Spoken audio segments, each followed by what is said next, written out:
Most leaders want to leave a mark. You want to be remembered. The uncomfortable truth is that some do, but not always in the way they intended.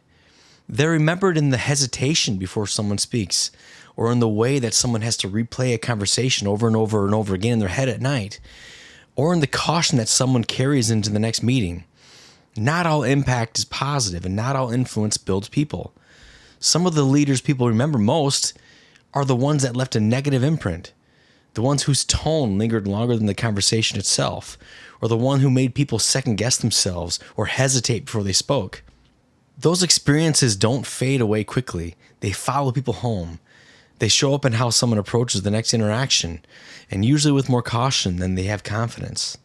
Even after someone leaves the organization, the effect can still be there. The kind of impact is very real. It just isn't the kind of impact most leaders are aiming for.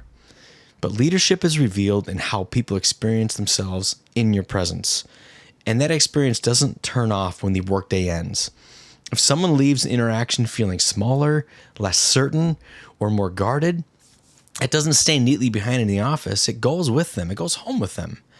I've come to believe that the strongest leaders aren't the ones people have to carry home. They're the ones who create an environment.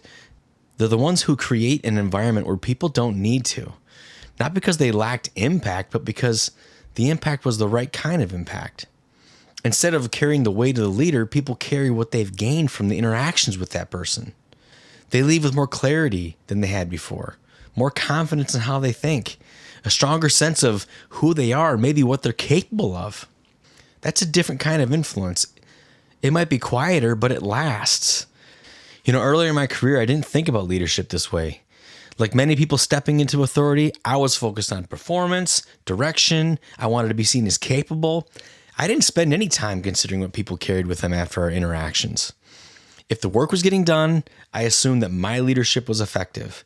But what I didn't always see was what was happening beneath the surface. The hesitation in someone's voice, the way someone held back when they spoke, that subtle shift from contribution to caution. See, those things rarely show up in reports, and they don't get named in meetings, but they shape the rooms anyway. And rarely does it happen at once.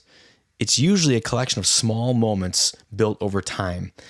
A reaction that lands differently than you intended, or a response that closes someone down instead of opening them up. A pattern that forms before anyone has language for it, but eventually people begin to adapt.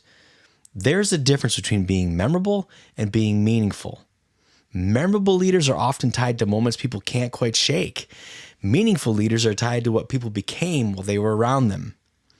One keeps the leader at the center, the other pays attention to what happens in the person being led. Most leaders don't lose people because of one major failure. They lose people because of what people consistently experience over time with that leader. And that experience doesn't end when someone leaves. It often carries them into the next role, the next team, with their next leader. That's why it matters. Whether you intend it or not, people carry something with them after interacting with you. The question is, what?